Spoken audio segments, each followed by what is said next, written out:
ಸಂಕ್ಷಿಪ್ತ ಕನ್ನಡ ವಾಲ್ಮೀಕಿ ರಾಮಾಯಣ. ಅಯೋಧ್ಯಾಕಾಂಡ. ಬಾಗಿಲಲ್ಲೇ ನಿಂತಿದ್ದ ಲಕ್ಷ್ಮಣನಿಗೆ ಎಲ್ಲವೂ ಕೇಳಿಸಿತ್ತು. ಕೋಪದಿಂದ ಅವನ ಮುಖ ವಿದೀರ್ಣವಾಗಿತ್ತು. ಕಣ್ಣೀರು ಸುರಿಯುತ್ತಿತ್ತು. ತುಟಿಗಳು ನಡುಗುತ್ತಿದ್ದವು. ಹೃದಯದ ಸಂಕಟವನ್ನು ಬಿಗಿಹಿಡಿದು ರಾಮನು ಕೌಸಲ್ಯೆಯ ಅಂತಃಪುರದೆಡೆಗೆ ಧಾವಿಸಿದನು. ಲಕ್ಷ್ಮಣನೂ ಮೌನವಾಗಿ ಅವನನ್ನು ಹಿಂಬಾಲಿಸಿದನು. ಅವರು ಪಟ್ಟಾಭಿಷೇಕಕ್ಕೆ ಎಲ್ಲವೂ ಸಿದ್ಧವಾಗಿದ್ದ ದೊಡ್ಡ ಸಭಾಂಗಣದ ಮೂಲಕವೇ ಹಾದು ಹೋಗಬೇಕಾಗಿದ್ದಿತು. ರಾಮ ತನ್ನ ಪಟ್ಟಾಭಿಷೇಕಕ್ಕಾಗಿ ಭರತವರ್ಷದ ಎಲ್ಲ ಪುಣ್ಯ ನದಿಗಳಿಂದ ತರಿಸಿಟ್ಟಿದ್ದ ತೀರ್ಥಕುಂಭಗಳನ್ನು ಒಮ್ಮೆ ಪ್ರದಕ್ಷಿಣೆ ಮಾಡಿದನು. ಹಾಗೆ ಮಾಡುವಾಗ ಆತನ ಮುಖದ ಮೇಲೆ ಸ್ವಲ್ಪವೂ ನಿರಾಸೆ ಮೂಡಲಿಲ್ಲ. ಪೂರ್ಣಚಂದ್ರನಂತೆ ಚೇತೋಹಾರಿಯಾಗಿಯೇ ಇತ್ತು. ರಾಜ್ಯವು ಕಳೆದು ಹೋದುದಾಗಲಿ, ಅರಣ್ಯವಾಸವು ನಿಷ್ಕಾರಣವಾಗಿ ಬಂದು ಒದಗಿದುದಾಗಲಿ ಸರ್ವಜನಪ್ರಿಯನಾದ ಈತನ ಮೇಲೆ ಯಾವ ಪರಿಣಾಮವನ್ನೂ ಮಾಡಲಿಲ್ಲ. ಮುಖಾರವಿಂದವು ಎಂದಿನಂತೆಯೇ ಪ್ರಸನ್ನವಾಗಿದ್ದಿತು. ಪ್ರಪಂಚವನ್ನು ಪರಿತ್ಯಾಗ ಮಾಡಿರುವ ಮಹಾಯೋಗಿಯಂತೆ, ಸನ್ಯಾಸಿಯಂತೆ ಬೆಳಗುತ್ತಿದ್ದನು. ಅವನದಾಗಬಹುದಾಗಿದ್ದ ಎಲ್ಲ ವೈಭವವನ್ನೂ ತ್ಯಜಿಸಿ ಸ್ವ ಇಚ್ಛೆಯಿಂದ ಅರಣ್ಯಕ್ಕೆ ತೆರಳಲು ನಿರ್ಧರಿಸಿದ್ದ ರಾಮನು ಅರಮನೆಯ ಮುಂದೆ ಇದ್ದ ಶ್ವೇತಛತ್ರ, ಚಾಮರ, ರಥ ಯಾವುದನ್ನೂ ಕಡೆಗಣ್ಣೆತ್ತಿಯೂ ನೋಡಲಿಲ್ಲ. ಮಾರ್ಗದಲ್ಲಿನ ಜನಸ್ತೋಮದಿಂದ ಬಿಡಿಸಿಕೊಂಡು ತಾಯಿ ಇದ್ದಲ್ಲಿಗೆ ನಡೆದ. ಅವನ ಮನಸ್ಸಿನಲ್ಲಿ ಇದ್ದಿರಬಹುದಾದ ಭಾವನೆಗಳು ಯಾವುವೂ ಮುಖದಲ್ಲಿ ಕಂಡುಬರುತ್ತಿರಲಿಲ್ಲ. ಎಂದಿನಂತೆಯೇ ದೃಢ ಹೆಜ್ಜೆಗಳನ್ನು ಇಡುತ್ತಾ ಏನೂ ಆಗದವನಂತೆ ದಾರಿಯಲ್ಲಿ ಸಿಕ್ಕಿದವರನ್ನು ಪ್ರೀತಿಯಿಂದ ಮಾತನಾಡಿಸುತ್ತಾ ಶಾಂತವಾಗಿ ನಡೆದ. ತಾಯಿಗೆ ದುಃಖದಾಯಕವಾಗಬಹುದಾದ ಈ ಸುದ್ದಿಯನ್ನು ಅವಳಿಗೆ ಹೇಗೆ ಹೇಳಬೇಕು ಎಂಬುದೊಂದೇ ಅವನ ಮನಸ್ಸಿನಲ್ಲಿ ಇದ್ದುದು. ರಾಮನ ದೇಹದ ಹೊರಗಡೆ ಇರುವ ಪ್ರಾಣ ಎನಿಸಿದ ಲಕ್ಷ್ಮಣನೂ ಸಹ ತನ್ನ ಹೃದಯದಲ್ಲಿ ಕುದಿಯುತ್ತಿದ್ದ ದುಃಖ ಕೋಪಗಳನ್ನು ನುಂಗಿಕೊಂಡು ಅವನೊಡನೆ ಹೆಜ್ಜೆ ಹಾಕಿದ. ಹುಟ್ಟಿದಾರಭ್ಯ ಎಲ್ಲ ಸುಖ ದುಃಖಗಳನ್ನೂ ಹಂಚಿಕೊಂಡವರು ಅವರು. ನಡೆಯಲಿರುವ ದುರಂತದ ಸುದ್ದಿ ಈಗಾಗಲೇ ಹರಡುತ್ತಿತ್ತು. ಅಂತಃಪುರದ ಕೋಣೆಗಳಿಂದ ಅಳು ನಿಟ್ಟುಸಿರುಗಳು. ನಮ್ಮೆಲ್ಲರಿಗೂ ಪ್ರೀತಿಯ ಮಗನಾಗಿದ್ದ ರಾಮ, ಕೌಸಲ್ಯೆಯಂತೆಯೇ ನಮ್ಮನ್ನೆಲ್ಲ ನೋಡಿಕೊಳ್ಳುತ್ತಿದ್ದ ರಾಮ, ಕಷ್ಟದಲ್ಲಿದ್ದವರಿಗೆ ಆಶ್ರಯವಾಗಿದ್ದ ರಾಮ, ನಮ್ಮ ಮುದ್ದು ಮಗು ರಾಮ ಇಂದು ನಮ್ಮನ್ನೆಲ್ಲ ಬಿಟ್ಟು ವನವಾಸಕ್ಕೆ ಹೋಗುವನಂತೆ. ಯಾರನ್ನೂ ಕೋಪಗೊಳಿಸಿದವನಲ್ಲ, ಬದಲಿಗೆ ಕೋಪಗೊಂಡವರನ್ನು ಶಾಂತಗೊಳಿಸಿದವನು.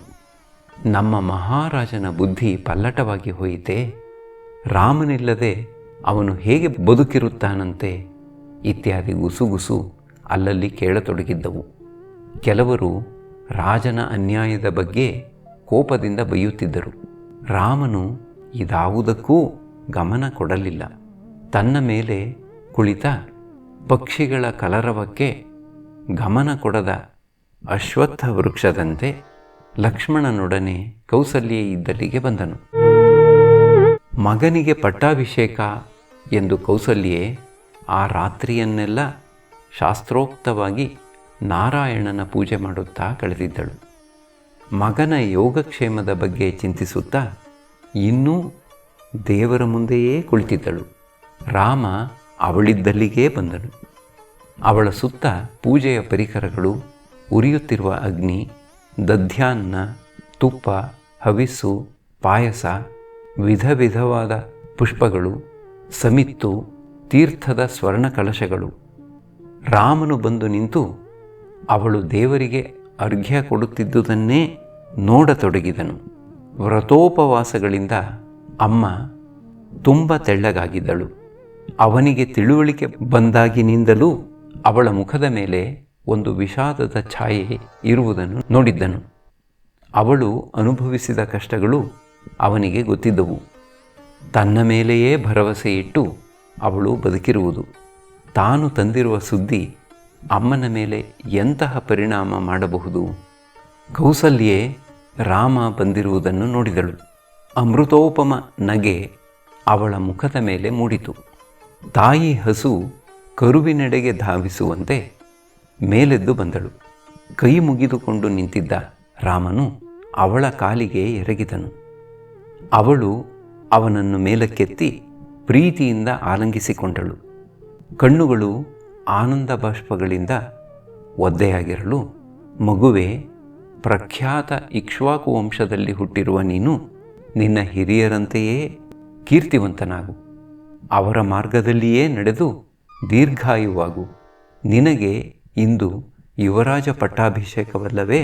ನನ್ನ ಮುದ್ದಿನ ಕಣ್ಮಣಿಯೇ, ಬಾ ಕುಳಿತುಕೋ ಎಂದು ಸಮೀಪದಲ್ಲೇ ಇದ್ದ ರತ್ನಾಸನವನ್ನು ತೋರಿಸಿದಳು. ತಿನ್ನಲು ದೇವರ ಪ್ರಸಾದವನ್ನು ಕೊಟ್ಟಳು. ರಾಮನ ಮನಸ್ಸಿಗೆ ಬಹಳ ಕಸಿಬಿಸಿಯಾಯಿತು.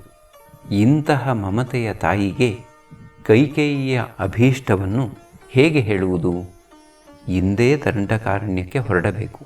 ಹೇಳದಿದ್ದರೆ ವಿಧಿಯಿಲ್ಲ. ಸಮಯ ಮೀರುತ್ತಿದೆ. ಸ್ವಲ್ಪ ಹಿಂದೆಗೆದ ರಾಮನು ತಲೆ ತಗ್ಗಿಸಿ ನೆಲವನ್ನೇ ನೋಡುತ್ತಾ ಧ್ವನಿ ನಡುಗುತ್ತಿರಲು, ಅಮ್ಮ, ಈಗ ತಾನೇ ನಡೆದುದು ನಿನಗೆ ತಿಳಿದಿಲ್ಲ. ಈ ರತ್ನಾಸನದ ಮೇಲೆ ಕುಳಿತುಕೊಳ್ಳುವ ಅರ್ಹತೆ ನನಗೆ ಈಗ ಇಲ್ಲವಮ್ಮ. ನಾನಿನ್ನೂ ದರ್ಭಾಸನದಲ್ಲಿ ಕುಳಿತುಕೊಳ್ಳುವವನು. ಇದನ್ನೆಲ್ಲ ಬಿಟ್ಟು ದಂಡಕಾರಣ್ಯಕ್ಕೆ ಹೋಗಿ ತಾಪಸನಾಗಿ ಇರಬೇಕಾಗಿದೆ. ಕಂದಮೂಲ ಫಲಗಳನ್ನು ಆಯ್ದು ತಿನ್ನಬೇಕಾಗಿದೆ. ಅಪ್ಪ ಭರತನಿಗೆ ಪಟ್ಟಾಭಿಷೇಕ ಮಾಡುತ್ತಾನೆ. ನಾನು 14 ವರ್ಷ ಕಳೆದ ಮೇಲೆ ಹಿಂದಿರುಗಿ ಬರುತ್ತೇನೆ. ಹೊರಡುವ ಮೊದಲು ತಿಳಿಸಲೆಂದು ಬಂದೆ ಎಂದ. ಕೌಸಲ್ಯಗೆ ಕ್ಷಣಕಾಲ ಇವನು ಏನು ಹೇಳುತ್ತಿರುವನೆಂದೇ ತಿಳಿಯಲಿಲ್ಲ. ಅನಂತರ ಸ್ವರ್ಗದಿಂದ ಕೆಳಕ್ಕೆ ತಳ್ಳಲ್ಪಟ್ಟ ದೇವತೆಯಂತೆ, ಕೊಡಲಿಯಿಂದ ಕಡಿದ ಶಾಲವೃಕ್ಷದ ರೆಂಬೆಯಂತೆ ನೆಲಕ್ಕೆ ಬಿದ್ದು ಮೂರ್ಛಿತಳಾದಳು.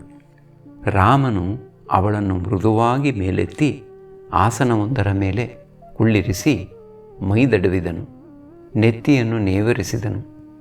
ಎಚ್ಚರಗೊಂಡ ಅವಳು ರಾಮನನ್ನು ನೋಡಿದಳು. ರಾಮ, ಇದೇನು ನೀನು ಹೇಳುವುದು? ಯಾವ ಅಪರಾಧ ಮಾಡಿರುವೆ ಎಂದು ನೀನು ಕಾಡಿಗೆ ಹೋಗಬೇಕು?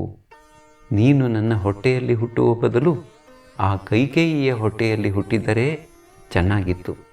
ಆಗ ನಿನಗೆ ಈ ಕಷ್ಟವಿರುತ್ತಿರಲಿಲ್ಲ. ನಿನಗೆ ಗೊತ್ತು, ಕೈಕೇಯಿ ಬಂದ ಮೇಲೆ ರಾಜನಿಗೆ ನನ್ನ ಮೇಲೆ ಪ್ರೀತಿ ಕಡಿಮೆಯಾದುದು. ನೀನು ಹುಟ್ಟಿದ ಮೇಲಾದರೂ ನನ್ನ ಬಾಳು ಬೆಳಕಾಗಬಹುದೆಂದುಕೊಂಡಿದ್ದೆ. ನಾನು ಹಿರಿಯ ರಾಣಿ ನಿಜ. ಈಗಲೇ ನನ್ನ ಅವಸ್ಥೆ ಹೀಗೆ. ಇನ್ನು ನೀನು ಹೊರಟು ಹೋದ ಮೇಲೆ, ಅಯ್ಯೋ, ನೀನಿಲ್ಲದೆ ಬದುಕುವುದಕ್ಕಿಂತ ನನಗೆ ಸಾವಾದರೂ ಬರಬಾರದೇ? ನಿನ್ನನ್ನು ಬಿಟ್ಟು ನಾನು ಇಲ್ಲಿರಲಾರೆ. ನಾನೂ ನಿನ್ನ ಜೊತೆಗೆ ದಂಡಕಾರಣ್ಯಕ್ಕೆ ಬರುತ್ತೇನೆ ಎಂದು ಕಣ್ಣೀರಿಡುವುದಕ್ಕೆ ಪ್ರಾರಂಭಿಸಿದಳು. ಅದನ್ನು ನೋಡಿ ಲಕ್ಷ್ಮಣನಿಗೆ ಸಹಿಸಲು ಆಗಲಿಲ್ಲ. ಅಮ್ಮ, ಇವೆಲ್ಲ ನನಗೆ ಸರಿ ಎನ್ನಿಸುವುದಿಲ್ಲ. ಕೈಕೇಯಿ ಏನೋ ಹೇಳಿದಳೆಂದು ರಾಮನು ತನ್ನ ರಾಜ್ಯದ ಹಕ್ಕನ್ನು ಏಕೆ ಬಿಟ್ಟುಕೊಡಬೇಕು? ಅಪ್ಪನಿಗೆ ವಯಸ್ಸಾಯಿತು, ಅರಳು ಮರಳು ಅವನಿಗೆ, ಇದರಲ್ಲಿ ಸಂಶಯವಿಲ್ಲ. ಕಿರಿಯ ರಾಣಿಯ ಪ್ರೇಮದಲ್ಲಿ ಮುಳುಗಿ ಹೋಗಿರುವ ಅವನು ರಾಜಧರ್ಮವನ್ನು ಮರೆತಿದ್ದಾನೆ. ರಾಜ್ಯಕ್ಕೆ ಒಳಿತು ಯಾವುದು, ಕೆಡುಕು ಯಾವುದು ಎಂಬುದನ್ನು ಅವನು ವಿವೇಚಿಸುತ್ತಿಲ್ಲ. ರಾಜನು ತೆಗೆದುಕೊಳ್ಳುವ ಯಾವುದೇ ತೀರ್ಮಾನ ರಾಜ್ಯದ ಹಿತಕ್ಕೆ ಅನುಗುಣವಾಗಿರಬೇಕು. ರಾಜ್ಯದ ಹಿತವನ್ನು ಬಲಿಕೊಟ್ಟು ಕೈಕೇಯಿ ಕೇಳಿದ ವರಗಳನ್ನು ಸಲ್ಲಿಸುವುದೇ ರಾಮನನ್ನು ದಂಡಕಾರಣ್ಯಕ್ಕೆ ಕಳುಹಿಸುವುದಕ್ಕೆ ಕಾರಣವಾದರೂ ಏನು? ಅಕಾರಣವಾಗಿ ನಿಷ್ಪಾಪ ರಾಮನಿಗೆ ಈ ಶಿಕ್ಷೆಯೇ? ಈ ಹೆಂಗಸಿನಿಂದಾಗಿ ಅಪ್ಪ ನಾಚಿಕೆಯಿಲ್ಲದವನಾಗಿದ್ದಾನೆ, ಅಧರ್ಮಿಯಾಗಿದ್ದಾನೆ. ನಾನು ಅವನನ್ನು ಕೊಲ್ಲುತ್ತೇನೆ. ನನ್ನಣ್ಣ ರಾಮ ಕೂದಲೆಳೆಯಷ್ಟೂ ಧರ್ಮ ಮಾರ್ಗದಿಂದ ವಿಚಲಿತನಾದವನಲ್ಲ. ಯಾವ ಕಾರಣಕ್ಕೂ ಅವನು ತಪ್ಪು ಮಾಡುವವನಲ್ಲ. ರಾಮಬಾಣದಿಂದ ಹತನಾಗುತ್ತಿರುವ ಶತ್ರುವೂ ಸಹ ರಾಮನಿಗೆ ಪಾಪವನ್ನು ಸೋಕಿಸಲಾರ. ದೇವರಂಥ ಮಗನನ್ನು ಯಾವ ಕಾರಣವಿಲ್ಲದೆ ಕಾಡಿಗೆ ಕಳಿಸುತ್ತಿದ್ದಾನಲ್ಲ. ಧರ್ಮಾಧರ್ಮಗಳ ವ್ಯತ್ಯಾಸವನ್ನೇ ಅರಿಯದೆ ಇಂದ್ರಿಯಗಳ ದಾಸನಾದ ಈ ರಾಜನ ಮಾತಿಗೆ, ಅವನ ಪ್ರತಿಜ್ಞೆಗೆ ಏನು ಬೆಲೆ? ಅವನ ಆಜ್ಞೆ ರುಜುವಾದದ್ದು ಎಂದು ಯಾರು ತಾನೇ ಹೇಳಿಯಾರು? ರಾಮ, ನಿನಗೆ ಗೊತ್ತಿರುವಂತೆ 3 ಅರ್ಥಗಳಿವೆ. ನಿಷ್ಕಳಂಕ ರುಜುಮಾರ್ಗದಲ್ಲಿ ನಡೆಯುವುದು ಶುಕ್ಲಾರ್ಥ, ಹೆಚ್ಚು ಕಡಿಮೆ ಸರಿಯಾಗಿದ್ದು ಅಲ್ಪ ಸ್ವಲ್ಪ ಅಧರ್ಮ ಬೆರೆತಿರುವುದು ಚಪಲಾರ್ಥ, ಪೂರ್ತಿ ಅಧರ್ಮವಾಗಿರುವುದು ಕೃಷ್ಣಾರ್ಥ. ನಮ್ಮ ರಾಜ ಈಗ ಚಪಲಾರ್ಥನಾಗಿದ್ದಾನೆ. ಇವನಿಂದಾಗಿ ರಾಜ್ಯದಲ್ಲಿ ಅಧರ್ಮ ತಾಂಡವವಾಡುವ ಮೊದಲು ರಾಜ್ಯದ ಚುಕ್ಕಾಣಿಯನ್ನು ನಿನ್ನ ಕೈಗೆ ತೆಗೆದುಕೋ. ನನಗೆ ಆಜ್ಞೆ ಮಾಡು. ರಾಜ್ಯವು ನಿನ್ನ ಜನ್ಮಸಿದ್ಧ ಹಕ್ಕು. ನಾನು ನಿನ್ನ ಬೆಂಗಾವಲಾಗಿ ಇದ್ದೇನೆ. ಯಾರು ಎದುರು ನಿಂತರೂ ನಾನು ನೋಡಿಕೊಳ್ಳುತ್ತೇನೆ. ದಶರಥನ ಮಾತನ್ನು ಎತ್ತಿ ಹಿಡಿಯುವವರಾದರೆ ಅಯೋಧ್ಯೆಯಲ್ಲಿರುವ ಎಲ್ಲರನ್ನೂ ಕೊಂದು ಬಿಡುತ್ತೇನೆ. ಭರತನ ಕಡೆ ವಾಲಬಹುದಾದವರ ವಂಶವನ್ನೇ ನಿರ್ಮೂಲ ಮಾಡುತ್ತೇನೆ. ರಾಮ, ನೀನು ತೀರ ಮೃದು ಸ್ವಭಾವದವನು. ಅದಕ್ಕೆ ಎಲ್ಲರೂ ನಿನಗೆ ಮೋಸ ಮಾಡುತ್ತಾರೆ. ಕೈಕೇಯಿಯ ಪ್ರಭಾವದಿಂದ ಅಪ್ಪ ಇದೇ ನಾಚಿಕೆಗೆಟ್ಟ ನಡತೆಯಲ್ಲೇ ಮುಂದುವರೆದರೆ ಅವನನ್ನು ಸೆರೆಮನೆಗೆ ತಳ್ಳೋಣ. ನಿನ್ನ ಶತ್ರುವಿಗೆ ಬೆಂಬಲ ಕೊಡುವವನಾದರೆ ಅವನನ್ನು ಮುಗಿಸಿ ಬಿಡೋಣ. ಮುಂದುವರಿದರೆ ಇಂದ್ರಿಯಗಳ ದಾಸನಾಗಿ ಧರ್ಮಾಧರ್ಮಗಳ ಪರಿವೇ ಇಲ್ಲದೆ ಇತರರಿಗೆ ನೋವನ್ನುಂಟು ಮಾಡುವವನು ಶಿಕ್ಷಾರ್ಹ. ಏನು ಕಾರಣಕ್ಕಾಗಿ, ಯಾವ ಆಧಾರದ ಮೇಲೆ ಈ ಸುಂದರ ನಾಡನ್ನು ಅಪ್ಪ ಕೈಕೇಯಿಗೆ ಒಪ್ಪಿಸ ಹೊರಟಿದ್ದಾನೆ? ನಮ್ಮಿಬ್ಬರ ಶೌರ್ಯದ ಮುಂದೆ ಅವನು ನಿಲ್ಲಲಾರ. ನಿನ್ನ ವಿರುದ್ಧವಾಗಿ ನಿಂತು ಭರತನಿಗೆ ಪಟ್ಟ ಕಟ್ಟುವುದು ಸಾಧ್ಯವೇ ಇಲ್ಲ. ರಾಜನು ಯಾವ ಶಕ್ತಿಯಿಂದ ಹೀಗೆ ನಡೆದುಕೊಳ್ಳುತ್ತಿದ್ದಾನೆ? ರುಜುಮಾರ್ಗದಲ್ಲಿ ನಡೆಯುವುದರಿಂದ ಬರುವ ಪ್ರಭುಶಕ್ತಿಯಿಂದಲೇ, ಉತ್ತಮ ಮಂತ್ರಿಗಳ ಸಲಹೆಯಿಂದ ಬರುವ ಪ್ರಭಾವಶಕ್ತಿಯಿಂದಲೇ, ಅಥವಾ ಕೇವಲ ದುರಹಂಕಾರದ ಅವಿವೇಕದಿಂದ ಅಧರ್ಮವನ್ನಾದರೂ ಸಾಧಿಸ ಹೊರಡುವ ಉತ್ಸಾಹ ಶಕ್ತಿಯಿಂದಲೇ? ಅಮ್ಮ, ಈ ಧನುಸ್ಸಿನ ಮೇಲೆ ಆಣೆಯಿಟ್ಟು ಹೇಳುತ್ತೇನೆ, ನಾನು ಈವರೆಗೆ ಗಳಿಸಿರಬಹುದಾದ ಪುಣ್ಯದ ಮೇಲೆ ಆಣೆಯಿಟ್ಟು ಹೇಳುತ್ತೇನೆ, ರಾಮನಿಗೆ ಪ್ರಿಯವಾಗಿ ನಡೆದುಕೊಳ್ಳುವುದೊಂದೇ ನನ್ನ ಜೀವನದ ಏಕಮಾತ್ರ ಉದ್ದೇಶ. ಅವನ ದಾಸನಾದ ನನ್ನ ಹೃದಯದಲ್ಲಿ ಅವನಿಗಲ್ಲದೆ ಇನ್ನಾರಿಗೂ ಸ್ಥಳವಿಲ್ಲ. ಅವನ ಭಕ್ತನಾದ ನಾನು ಅವನಿಗೆ ಅನ್ಯಾಯವಾಗುವುದನ್ನು ಸ್ವಲ್ಪ ಮಾತ್ರವೂ ಸಹಿಸಲಾರೆ. ರಾಮನು ಅಗ್ನಿಪ್ರವೇಶ ಮಾಡುವವನಾದರೂ ಅವನಿಗಿಂತ ಮೊದಲು ನಾನು ಅಲ್ಲಿರುತ್ತೇನೆ. ಇದು ಖಂಡಿತ. ಅಣ್ಣ ಸರಿಯಾಗಿ ಯೋಚಿಸಿ ನನಗೆ ಆಜ್ಞೆ ಮಾಡಲಿ ಎಂದು ಕಾದುಕೊಂಡಿದ್ದೇನೆ. ಅಮ್ಮ, ಆಗ ನಾನು ನಿನ್ನ ಕಣ್ಣೀರನ್ನು ಒರೆಸುತ್ತೇನೆ. ನನ್ನ ಬಾಣಗಳು ಹೇಗೆ ಕೆಲಸ ಮಾಡುತ್ತವೆ ಎಂಬುದನ್ನು ನೀನು ನೋಡುತ್ತೀಯೇ. ವಿವೇಚನೆ ಕಳೆದುಕೊಂಡು ಹೆಂಡತಿಗೆ ಅಡಿಯಾಳಾಗಿರುವ ರಾಜನನ್ನು ಕೈಕೇಯಿ ಸಮೇತನಾಗಿ ಕೊಲ್ಲುತ್ತೇನೆ. ಸಂಗತಿ ಗೊತ್ತಿರುವವರೆಲ್ಲರೂ ಅವನನ್ನು ಹೀಗಳೆಯುತ್ತಿದ್ದಾರೆ ಎಂದನು. ಹೃದಯವು ಭಾರವಾಗಿ ಕಂಬನಿಯಲ್ಲಿ ಮುಳುಗಿ ಹೋಗಿದ್ದ ಕೌಸಲ್ಯೆ ಲಕ್ಷ್ಮಣನ ಪರುಷವಾಕ್ಯಗಳನ್ನು ಕೇಳಿದಳು.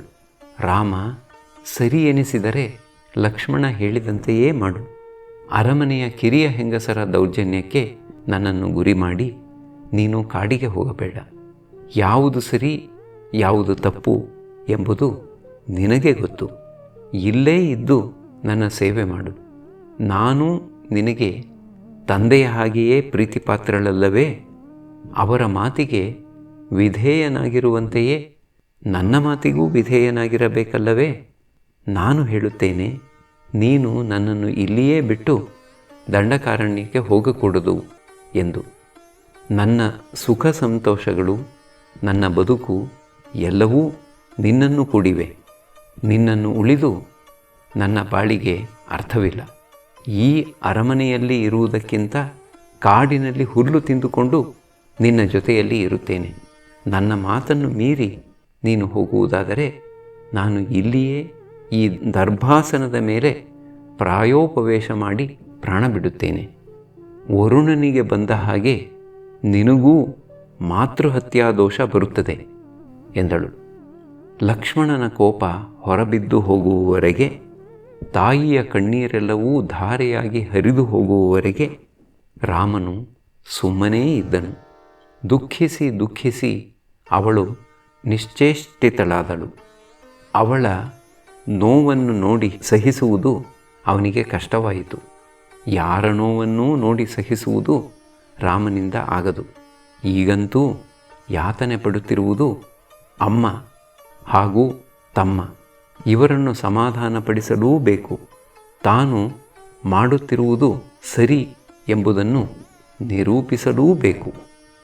ಅತ್ಯಂತ ಅನುನಯದ ಮೃದುವಾಕ್ಯಗಳಲ್ಲಿ ರಾಮನು ಹೇಳಿದ, ಅಮ್ಮ, ಅಪ್ಪನಿಗೆ ಅವಿಧೇಯನಾಗುವುದು ನನ್ನಿಂದ ಸಾಧ್ಯವಿಲ್ಲ.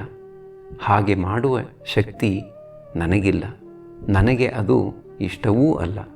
ನಾನು ನಿನ್ನ ಕಾಲಿಗೆ ಬಿದ್ದು ಕೇಳಿಕೊಳ್ಳುತ್ತಿರುವೆನಮ್ಮ. ನಿನ್ನ ಆಶೀರ್ವಾದವೇ ನನ್ನನ್ನು ಕಾಯುವುದು. ಪಿತೃವಾಕ್ಯ ಪರಿಪಾಲನೆ ಎಂಬುದೇ ಋಷಿಗಳು ಹಾಕಿಕೊಟ್ಟ ಮಾರ್ಗ. ನನ್ನ ಹಿರಿಯರೆಲ್ಲರೂ ಅದನ್ನು ಅನುಸರಿಸಿರುವರು. ತಂದೆ ಜಮದಗ್ನಿಯ ಆಣತಿಯಂತೆ ಪರಶುರಾಮನು ತನ್ನ ತಾಯಿಯನ್ನೇ ಕೊಲ್ಲಲಿಲ್ಲವೇ? ಪಿತೃವಾಕ್ಯ ಪರಿಪಾಲನದಲ್ಲಿ ನಾನೇನೂ ಮೊದಲಿಗನಲ್ಲ. ಎಲ್ಲರೂ ಮಾಡಿರುವಂತೆ ನಾನೂ ಮಾಡುವೆನು. ನನಗೆ ಚಿಕ್ಕಂದಿನಿಂದಲೂ ಕಲಿಸಿದ್ದು ಇದನ್ನೇ. ಧರ್ಮಶಾಸ್ತ್ರದ ನಿಯಮವನ್ನು ನಾನು ಮೀರಲಾರೆ. ಅನಂತರ ಲಕ್ಷ್ಮಣನ ಕಡೆಗೆ ತಿರುಗಿ ಹೇಳಿದ, ಲಕ್ಷ್ಮಣ, ನೀನು ನನ್ನ ಮೇಲೆ ಇಟ್ಟಿರುವ ಪ್ರೀತಿ ನನಗೆ ಗೊತ್ತು. ಅದಕ್ಕೆ ಸಮನಾದದ್ದು 3 ಲೋಕಗಳಲ್ಲಿಯೂ ಇರಲಾರದು. ನಿನ್ನ ಶೌರ್ಯ, ದೃಢತೆ, ಮಾಡಬೇಕೆಂದುಕೊಂಡುದನ್ನು ಮಾಡಿಯೇ ತೀರುವ ನಿನ್ನ ಪ್ರಚಂಡ ಇಚ್ಛಾಶಕ್ತಿ, ಶತ್ರುದುರ್ಜಯತೆ ಎಲ್ಲವೂ ನನಗೆ ಗೊತ್ತು. ತಾಯಿ ಕೌಸಲ್ಯ ದುಃಖ ಆರುವುದಕ್ಕೆ ತುಂಬ ಕಾಲಾವಕಾಶ ಬೇಕು. ಧರ್ಮವು ತನಗೆ ವಿರೋಧವಾಗಿದೆ ಎಂದು ಅವಳು ಏನೇನೋ ಬಡಬಡಿಸುತ್ತಾಳೆ. ಜಿತೇಂದ್ರಿಯನಾದವನು ಎಲ್ಲವನ್ನೂ ಬಂದ ಹಾಗೆ ತೆಗೆದುಕೊಳ್ಳಬೇಕು. ಸಮಸ್ಥಿತಿಯನ್ನು ಕಾಪಾಡಿಕೊಳ್ಳಬೇಕು. ಇದು ಋಷಿ ಪರಂಪರೆ. ಎಲ್ಲವೂ ವಿಧಿ ನಿಯಾಮಕದಂತೆಯೇ ನಡೆಯುವುದು ಎಂದುಕೊಂಡರೆ ನಮ್ಮ ಪಾಲಿಗೆ ಬಂದದ್ದನ್ನು ಶಾಂತವಾಗಿ ತೆಗೆದುಕೊಳ್ಳುವುದು ಸಾಧ್ಯ. ತಾಯಿಗೆ ಇದು ತಿಳಿದಿಲ್ಲದೆ ಇರುವುದರಿಂದಲೇ ಅವಳಿಗೆ ಇಷ್ಟೊಂದು ದುಃಖ. ಆದರೆ ನಿನ್ನ ವಿಚಾರ ಬೇರೆ. ಲಕ್ಷ್ಮಣ, ನನ್ನ ಜೊತೆಯಲ್ಲಿಯೇ ನೀನು ಗುರುವಿನ ಪಾದಮೂಲಗಳಲ್ಲಿ ಕುಳಿತು ನಡತೆಯನ್ನು ತಿಳಿದುಕೊಂಡಿರುವೆ. ಈ ಲೋಕದಲ್ಲಿ ಧರ್ಮವೇ ಕಡೆಯ ಗುರಿ. ಧರ್ಮವನ್ನು ಅನುಷ್ಠಾನ ಮಾಡುವುದರಿಂದಲೇ ನಮಗೆ ಅರ್ಥ, ಕಾಮ, ಮೋಕ್ಷಗಳು ಸಿದ್ಧಿಸುವುದು. ಧರ್ಮವು ನಿಂತಿರುವುದು ಸತ್ಯದ ಮೇಲೆ. ಆದ್ದರಿಂದ ಸತ್ಯವೇ ಪರಮ. ವಿದ್ಯಾವಂತ ಎನಿಸಿಕೊಂಡವನು ಕೊಟ್ಟ ಮಾತಿಗೆ ತಪ್ಪಬಾರದು. ತಾಯಿ ತಂದೆಗಳ ಅಥವಾ ಗುರುವಿನ ಮಾತನ್ನಂತೂ ತೆಗೆದುಹಾಕಲೇಬಾರದು. ಆದ್ದರಿಂದ ನಾನು ಅಪ್ಪನ ಹಾಗೂ ಕೈಕೇಯಿಯ ಮಾತನ್ನು ಮೀರಲಾರೆ. ಲಕ್ಷ್ಮಣ, ನೀನು ಈ ತಪ್ಪು ಯೋಚನೆಗಳನ್ನು ಬಿಟ್ಟುಬಿಡು. ಅದು ಅನುಸರಿಸಬೇಕಾದ ಧರ್ಮವಲ್ಲ. ನೀನು ಮಹಾಯೋಧನೆಂದು ಲೋಕಕ್ಕೆ ತೋರಿಸಬಹುದು ಅಷ್ಟೆ. ಕೋಪತಾಪಗಳಿಗೆ ಬಲಿಯಾಗಬೇಡ. ಹಿಂಸೆ ತುಂಬ ತಪ್ಪು. ನನ್ನ ಮಾತನ್ನು ಕೇಳು. ನನ್ನನ್ನು ಕಾಡಿಗೆ ಹೋಗಲು ಬಿಡು. ನಾನು ನಿರ್ಧರಿಸಿಬಿಟ್ಟಿದ್ದೇನೆ ಎಂದನು. ಮತ್ತೆ ತಾಯಿಯ ಕಡೆಗೆ ತಿರುಗಿ ಆಕೆಗೆ ನಮಸ್ಕರಿಸಿ ಮೇಲೆದ್ದು, ಅಮ್ಮ, ನನಗೆ ವನವಾಸಕ್ಕೆ ಅಪ್ಪಣೆ ಕೊಡು. ಒಳ್ಳೆಯ ಅದೃಷ್ಟ ತರುವ, ಕ್ರೂರ ದೇವತೆಗಳನ್ನು ದೂರವಿಡುವ ರಕ್ಷೋಘ್ನ ಮಂತ್ರಗಳಿಂದ ನನ್ನನ್ನು ಆಶೀರ್ವದಿಸು.